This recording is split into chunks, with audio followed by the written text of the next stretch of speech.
અમદાવાદ કોંગ્રેસમાં જોવા મળી રહ્યો છે ભડકો। મક્તમપુરા વોર્ડના પૂર્વ કોર્પોરેટર હાઈકમાન્ડને રજૂઆત કરવા માટે પહોંચ્યા। મને ટિકિટ ન મળે તે માટે કેટલાક શત્રુઓએ પ્રયાસ શરૂ કર્યા હોવાની વાત કરી છે હાજી સિમેન્ટવાળાએ। હું એઆઈએમઆઈએમમાં જોડાઉં છું તેવી અફવા ફેલાવવામાં આવી હોવાનો પણ તેમણે દાવો કર્યો છે। હવે કેટલાક લોકો તેમનો વોર્ડ બદલાવી અને ચૂંટણી લડાવવા માટે રજૂઆત કરતા હોવાનો પણ તેમણે દાવો કર્યો। આ સાથે એ પણ કહ્યું છે તેમણે કે મક્તમપુરાથી ચૂંટણી તેઓ લડશે અને વોર્ડ બદલીને ચૂંટણી નહીં લડે। મોવડી મંડળને આ અંગે રજૂઆત કરી છે। સમગ્ર ઘટના અંગે વાકેફ કરાવવામાં આવશે। મોવડી મંડળને આ અંગેની વાત કરતા તેઓ જોવા મળ્યા। વાત એક એવી પણ હતી કે તમે એમઆઈએમનો હાથ પકડી રહ્યા છો। આ ઘટના છે, આ જે ચર્ચા શરૂ થઈ છે તેમાં કેટલી સચ્ચાઈ શું છે આમાં? સ્થાનિક સ્વરાજ્યની ચૂંટણી ચાલુ થાય છે, દર વખતે કંઈક ને કંઈક તું આવતું જ રહે છે ને મને એમઆઈએમ માટે મોકલવાના લોકો પ્રયત્ન કરતા રહે છે, પણ બચારા નિષ્ફળ જાય છે। કેમ કે મેં દામન થાંભ્યું છે કોંગ્રેસનું અને કોંગ્રેસના આટલા સમયથી એક કાઉન્સિલર તરીકે આજે પ્રજામાં સેવા બજાવી છે ને પ્રજા એક વ્યક્તિ મોહલ્લે કામગીરી કરી છે। આપ સૌ મીડિયાના માધ્યમથી જાણો છો ને બધા જાણો છે।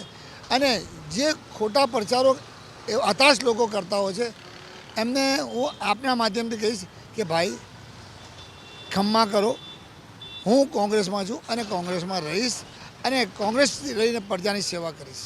આ પાર્ટીના અંદરના લોકો છે કે અન્ય કોઈ લોકો? અમુક જે કોઈ જેને એવું લાગે કે મારે લડવું છે, હાજી જાય તો ઝાડ જાય તો જગ્યા થાય, પણ ઝાડ એવો છે કે જઈ શકતો નથી કેમ કે પ્રજાની વચ્ચે ફૂલ ટાઈમ રહેવું છે। મને ફૂલ ટાઈમ કામગીરી કરી રહ્યો છું, લોકોને મારા પ્રત્યે પ્રેમ ભાવના છે, મારા પર વિશ્વાસ છે।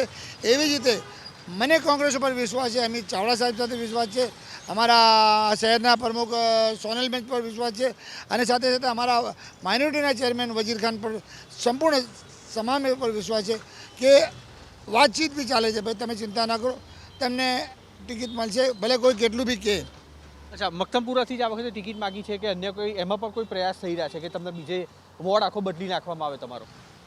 ફરીથી એ જ વાત કહું છું કે લોકોને બચારાને કંઈક ને કંઈક મારા જવાથી એને કંઈ ફાયદો થતો કે એને લાલચા હોય કે એને મનમાં લાડુ ફૂટવું હોય તો હું કોઈ બીજા વોર્ડમાં કોઈનો અધિકાર હક હશે હું છીનવા નહીં જાઉં। વારંવાર હું લોકોને કહું છું કે હું કોઈને પણ સરખેજ વોર્ડ કે બીજા કોઈ વોર્ડમાં એટલા માટે નહીં જાઉં કે મારો હોમ ગ્રાઉન્ડ અહીંયા છે, મેં બધું કામ અહીંયા કર્યું છે, લોકો સાથે સંપર્ક છે અને ત્યાં બચારા જે લોકો કામગીરી કરતા હોય, પક્ષ માટે કુરબાનીઓ હાલતા હોય તો એનો હક કેમ છીનવા જાઉં? એટલે કોણ છે આ લોકો? તમે જો કહો છો એ કોઈ ઉપર નામ ભરે ન કહેતા, પણ કોણ છે એ કોઈ હિન્ટ આપી શકો ખરા? ભાઈ આમાં શું છે કે જે કોઈ બચારો એને બી કહે હશે કે આ ભાઈ હાજીભાઈ અહીંયાથી જાય તો અમને મળશે, નહીં તો અમને ક્યાંથી મળશે? એ બચારો હોય એમાં હું નવાઈ નહીં હોતા, દર વર્ષે હોતો થાય, દર વખતે કંઈક ને કંઈક નવું આવતું પડીકા આવતા રહે છે। તમે ઉચ્ચ મોવડી મંડળને મળવા આવ્યો છો, કોને મળવા આવ્યો છો અને શું રજૂઆત કરવાની?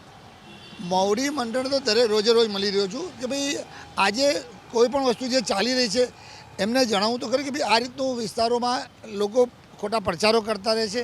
એ વાત પણ મેં અગાઉ ઉપર જણાવેલ છે ને હાલ બી હું જણાવીશ કે ભાઈ આ રીતનું મારી સાથે થઈ રહ્યું છે।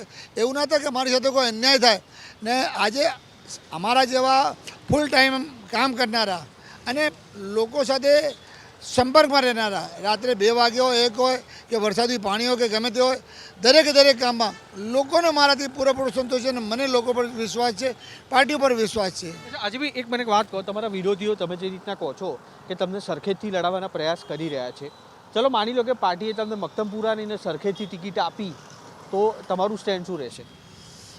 પાર્ટી મને મેન્ડેટ મક્તમપુરથી આપશે છે, સરખેજથી કોઈ જગ્યા નથી। સરખેજવાળા જે બચારા ઊભા છે લાઇનમાં એમનો અધિકાર એ પાર્ટી આપશે।